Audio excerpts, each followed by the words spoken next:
ഇന്ന് നമ്മുടെ ഇടയിൽ ഒരുപാട് പേരിൽ ഏനോറെക്ടൽ കണ്ടീഷൻസ് ഒരുപാട് കാണാറുണ്ട്. അപ്പം അതിൽ ഏറ്റവും കോമൺ ആയിട്ട് പറയുന്ന ഒന്നാണ് പൈൽസ് അല്ലെങ്കിൽ മൂലക്കുരു എന്നുള്ള ഒരു കണ്ടീഷൻ. ഇപ്പം ഈ ഒരു കണ്ടീഷൻ നമുക്ക് എന്തോ ഉണ്ടോ പുറത്ത് പറയാനോ അല്ലെങ്കിൽ ഡോക്ടറെ കൺസൾട്ട് ചെയ്യാനോ ഒരുപാട് പേര് മടിക്കുന്നുണ്ട്. അപ്പം ഇങ്ങനെയുള്ള ആൾക്കാർക്ക് നമുക്ക് ഡയറ്റിലൂടെ ഒരു പരിധി വരെയൊക്കെ ഇത് കൺട്രോൾ ചെയ്യാൻ പറ്റും. അപ്പം ആദ്യത്തെ ഒരു സ്റ്റേജ് അല്ലെങ്കിൽ ഇത് വരാൻ ചാൻസ് ഉള്ളവർക്ക് എങ്ങനെയായിരിക്കണം അവരുടെ ഭക്ഷണ നിയന്ത്രണം, അവർക്കത് എങ്ങനെയൊക്കെ മാറ്റാൻ പറ്റും, എന്തൊക്കെ കാര്യങ്ങൾ ശ്രദ്ധിക്കണം എന്നൊക്കെ നമുക്ക് ഈ വീഡിയോയിലൂടെ നോക്കാം. ഞാൻ ഡോക്ടർ പ്രിയ, കലോഞ്ചി ഡയറ്റിലെ മെഡിക്കൽ ഓഫീസറാണ്.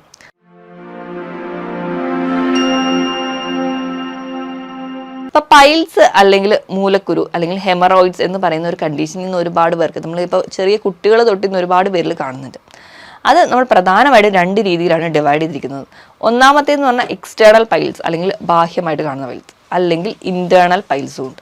അപ്പോൾ ഒന്നാമതായിട്ട് നമുക്ക് ഇന്റേണൽ പൈൽസ് അല്ലെങ്കിൽ ആന്തരിക പൈൽസിനെ കുറിച്ച് നോക്കാം. പ്രധാനമായിട്ട് നമ്മൾ ഈ പൈൽസിനെ നമ്മൾ ഡോക്ടേഴ്സിൻ്റെ ഇടയിൽ 4 ഗ്രേഡ് ആയിട്ടാണ് ഡിവൈഡ് ചെയ്തിരിക്കുന്നത്. ഒന്നാമത്തേന്ന് പറഞ്ഞാൽ വലിയ പ്രശ്നമൊന്നുമില്ല, കുറച്ച് സോഫ്റ്റ് ഒക്കെയാണ്, തുടക്കം സ്റ്റേജാണ്, വലിയ പ്രശ്നമൊന്നും കാണിക്കില്ല, വലിയ ലക്ഷണങ്ങളൊന്നും ഉണ്ടാവില്ല, ഉള്ളിൽ തന്നെയൊക്കെ ചെറിയ ചെറിയ തടുപ്പുകളായിട്ട് വരുന്നുണ്ട്. ഇനി രണ്ടാമത്തേതെന്ന് പറഞ്ഞിട്ടുണ്ടെങ്കിൽ ചെറിയ തടിപ്പാണ്, അവിടുത്തെ ഉണ്ടാവുന്ന വെയിൻസിനൊക്കെ ചെറിയ തടിപ്പ് വന്നിട്ടുണ്ട്. അത് ഈ മലമൂത്ര വിസർജന സമയത്ത് പുറത്തേക്ക് വരികയും തന്നെ അത് കഴിയുമ്പോൾ തിരിച്ചകത്തേക്ക് കയറിപ്പോവും. ഗ്രേഡ് 3 എന്ന് പറഞ്ഞാൽ മലമൂത്ര വിസർജന സമയത്തേക്ക് പുറത്തേക്ക് വരികയും പക്ഷെ തന്നെ അകത്തോട്ട് പോവില്ല, നമ്മൾ കൈവിരലുകൾ കൊണ്ട് പ്രസ് ചെയ്ത് അകത്തേക്ക് കയറ്റിയാൽ മാത്രമേ അകത്തോട്ട് പോവുള്ളൂ. ഗ്രേഡ് 4 എന്ന് പറഞ്ഞാൽ ഫുൾ ടൈം അത് പുറത്തേക്ക് പ്രൊലാക്സ് ചെയ്ത് കിടക്കുന്ന ഒരു കണ്ടീഷനാണ്. പൈൽസ് എന്ന് പറഞ്ഞാൽ തന്നെ നമുക്കറിയാം നമ്മുടെ ഏനോറെക്ടൽ കണ്ടീഷൻ, അതായത് മലദ്വാരത്തിന് ചുറ്റും ആ ഒരു ഏരിയയിൽ ഉണ്ടാകുന്ന സിരകൾക്ക് അല്ലെങ്കിൽ വെയിൻസിനൊക്കെ ഉണ്ടാകുന്ന വീക്കമാണ്. പല കാരണങ്ങൾ കൊണ്ട് നമുക്കത് ഉണ്ടാവാറുണ്ട്. അപ്പോൾ നമ്മൾ കൂടുതലായിട്ടും കാണുന്ന ഈ ഇന്റേണൽ പൈൽസ് ആണ്. ഇനി എക്സ്റ്റേണൽ പൈൽസ് കാണുകയാണെങ്കിൽ അല്ലെങ്കിൽ ബാഹ്യമായിട്ട് കാണുന്ന പൈൽസ് കൊണ്ട് സ്കിൻ ടാഗ് പോലെ അവിടെ എപ്പോഴും സ്ഥിരമായിട്ട് നിൽക്കുന്ന ഒന്നെയാണ് നമ്മൾ എക്സ്റ്റേണൽ പൈൽസ് എന്ന് പറയാറ്. അപ്പോൾ ഈ പല കാരണങ്ങൾ കൊണ്ട് ഈ ഒരു പൈൽസ് ഉണ്ടാവുന്നുണ്ട്. ഇന്ന് ഒരുപാട് പേരിലും അത് കാണാൻ ഒരു കാരണം ഒന്നാമതെന്ന് പറഞ്ഞാൽ നമ്മുടെ ഭക്ഷണ രീതിയാണ്. തീരെ നാരുള്ള ഭക്ഷണങ്ങൾ നമ്മൾ കഴിക്കുന്നില്ല, എല്ലാം കൂടുതലായിട്ട് നമ്മൾ ഡിപ്പെൻഡ് ചെയ്തിരിക്കുന്നത് നോൺ വെജ് ഫുഡിനെയാണ്.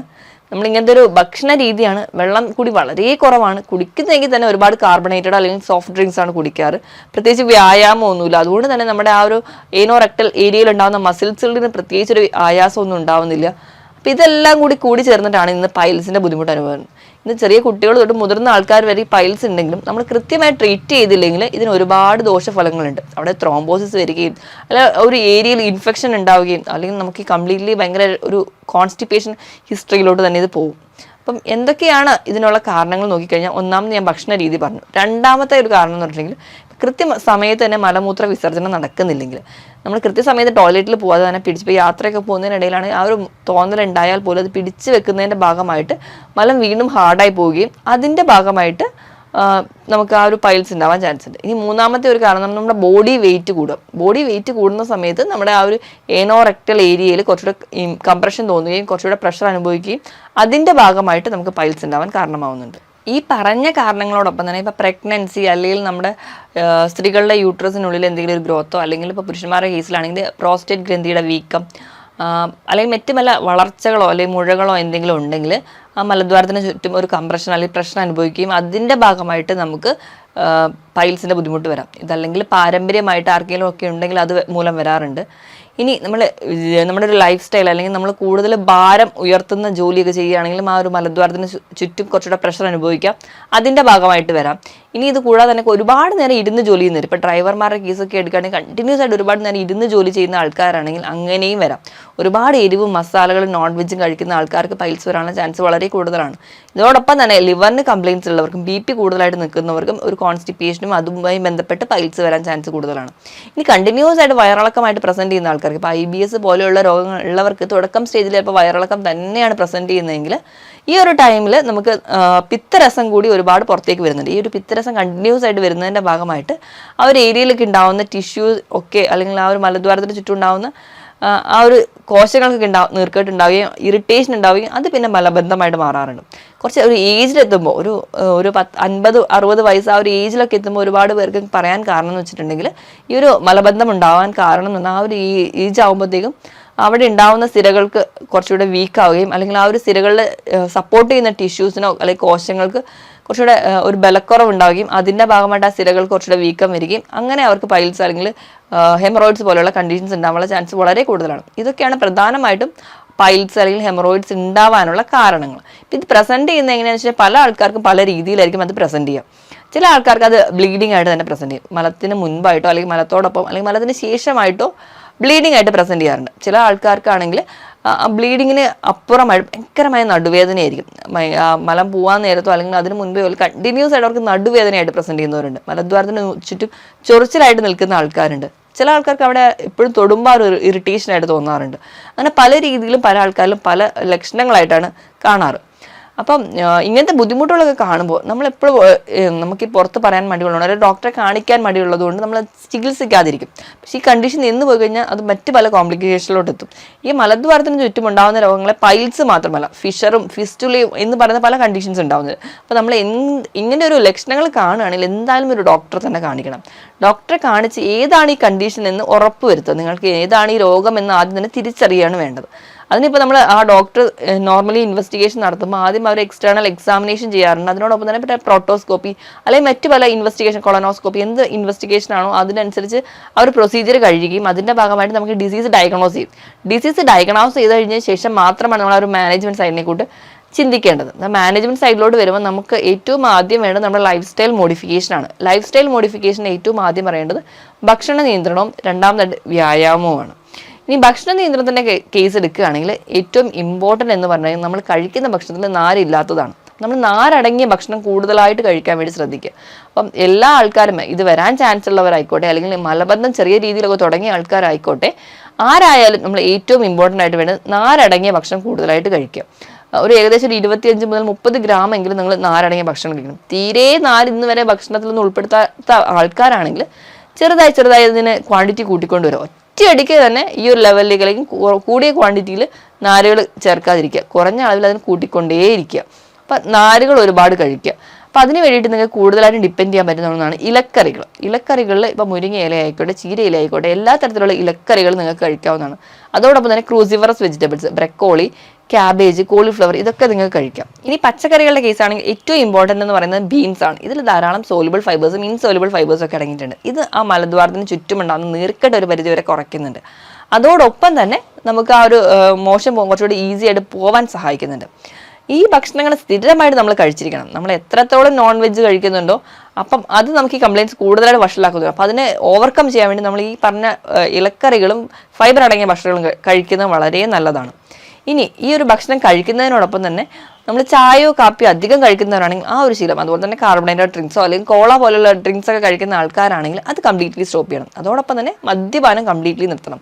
കാരണം മദ്യം എന്ന് പറയുമ്പോൾ നമ്മുടെ ശരീരത്തിൽ വീണ്ടും ഡീഹൈഡ്രേഷൻ ഉണ്ടാക്കുന്ന ഒരു കാര്യമാണ്. അപ്പോൾ ഈ കോൺസ്റ്റിപ്പേഷൻ ഉള്ള ഒരാൾക്ക് മദ്യം കുടിക്കുമ്പോൾ വീണ്ടും ഡീഹൈഡ്രേഷൻ ഉണ്ടാക്കുന്നു, അത് വീണ്ടും മലം മുറുകുന്നു, അത് നമുക്ക് വീണ്ടും പൈൽസ് ഉണ്ടാവാനുള്ള കാരണമാകുന്നു. അപ്പോൾ അത് നിങ്ങൾ കംപ്ലീറ്റ്ലി സ്റ്റോപ്പ് ചെയ്യണം. ഇനി എന്തെങ്കിലും തരത്തിലുള്ള ഒരു വ്യായാമം നിങ്ങളുടെ ലൈഫ് സ്റ്റൈലിൽ കൊണ്ടുവരാം. അപ്പോൾ നിങ്ങൾക്ക് എന്ത് തരത്തിലുള്ള ഒരു വ്യായാമം ആയിക്കോട്ടെ, ആഴ്ചയിൽ 5 ദിവസമെങ്കിലും 1/2 മുതൽ 3/4 മണിക്കൂറെങ്കിലും നിങ്ങൾ കൃത്യമായിട്ട് ഒരു വ്യായാമം തന്നെ ചെയ്തിരിക്കണം. അപ്പോൾ അതുകൂടി ഉണ്ടെങ്കിൽ നമുക്ക് ആ ഒരു ഏരിയയിൽ ഉണ്ടാകുന്ന മസിൽസ് കുറച്ചും കൂടി സപ്പോർട്ട് ചെയ്യും, ഒരു ബ്ലഡ് സപ്ലൈ ഒക്കെ കുറച്ചുകൂടി പ്രോപ്പറായിട്ട് നടക്കുകയും ചെയ്യും. അപ്പം നമുക്ക് കുറച്ചുകൂടി ഈസി ആയിട്ട് ഈ ഒരു കണ്ടീഷനെ ഓവർകം ചെയ്യാൻ പറ്റും. ഇനി നമുക്ക് എന്തൊക്കെ ഭക്ഷണം കഴിക്കണമെന്ന് പറഞ്ഞു. ഇനി കഴിക്കാൻ പാടില്ലാത്ത ഭക്ഷണങ്ങൾ എടുക്കുകയാണെങ്കിൽ നമ്മൾ ഏറ്റവും ആദ്യം പറയുന്ന ഒന്നാണ് നോൺ വെജ് കംപ്ലീറ്റ്ലി ഒഴിവാക്കുക.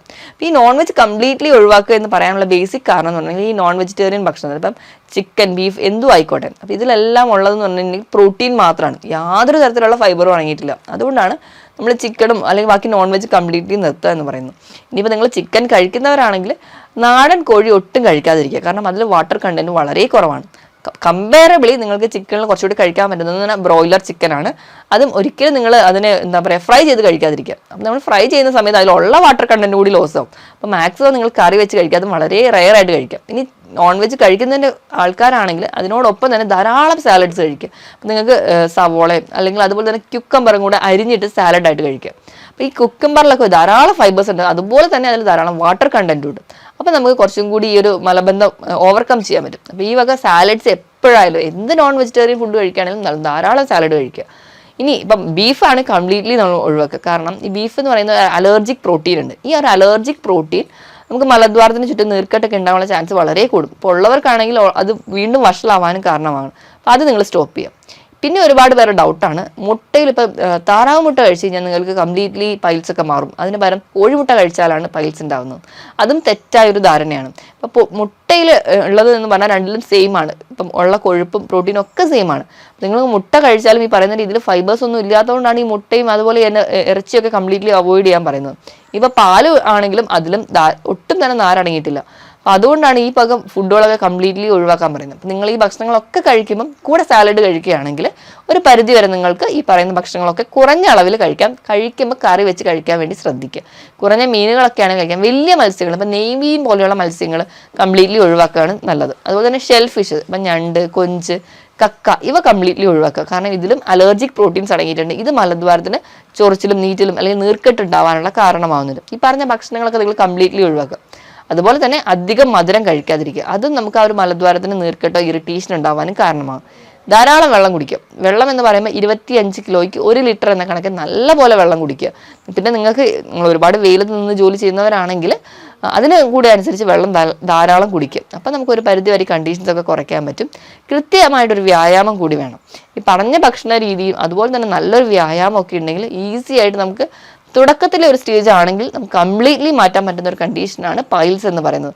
അപ്പോൾ നമ്മൾ സ്വയം ചികിത്സിക്കാതിരിക്കുക, അല്ലെങ്കിൽ നമ്മൾ പറയാൻ മടിച്ചിട്ട് നമ്മൾ തന്നെ നമ്മുടെ വീട്ടിലെ ചെറിയ പൊടിക്കൈകളൊക്കെ ചെയ്തുകൊണ്ടിരിക്കുന്നതിന് പകരം ഈ പറഞ്ഞ രീതിയിൽ ഫുഡൊക്കെ ഒന്ന് ആദ്യം തന്നെ മോഡിഫൈ ചെയ്യാൻ വേണ്ടി ശ്രമിക്കുക. ഇനി അതിനോടൊപ്പം തന്നെ നിങ്ങൾക്ക് സിറ്റ്സ് ബാത്ത് ശ്രമിച്ചു നോക്കാവുന്നതാണ്. സിറ്റ്സ് ബാത്ത് എന്ന് പറയുമ്പോൾ ചെറിയ ചൂടുവെള്ളം, ചൂടെന്ന് പറഞ്ഞാൽ ഒരു വാം വാട്ടർ എടുക്കുക ഒരു ബേസിനിൽ, അതിലേക്ക് ഒരു നുള്ള നിങ്ങൾക്ക് ഉപ്പ് ആഡ് ചെയ്യാം, അല്ലെങ്കിൽ ഇപ്സം സോൾട്ട്, പൊട്ടാസ്യം പെർമാഗ്നേറ്റ്, അല്ലെങ്കിൽ ഒലിവ് ഓയിൽ, ഇതിൽ ഏതെങ്കിലുമൊക്കെ ഒന്ന് ആഡ് ചെയ്തിട്ട് ഒരു 10 മുതൽ 15 മിനിറ്റെങ്കിലും അതിൽ ആ വെള്ളത്തിൽ ഇരിക്കാൻ വേണ്ടി നോക്കുക. അങ്ങനെ നോക്കുകയാണെങ്കിൽ ആ ഒരു ഏരിയയിലൊക്കെ ഉണ്ടാകുന്ന നീർക്കെട്ടും വീക്കവും അല്ലെങ്കിൽ ഒരു മുറുക്കവും ഒക്കെ കുറയുന്നതായിട്ട് കാണാം. കുറച്ചുകൂടി ഈസി ആയിട്ട് മോഷൻ പാസ് ചെയ്യാനും പറ്റും.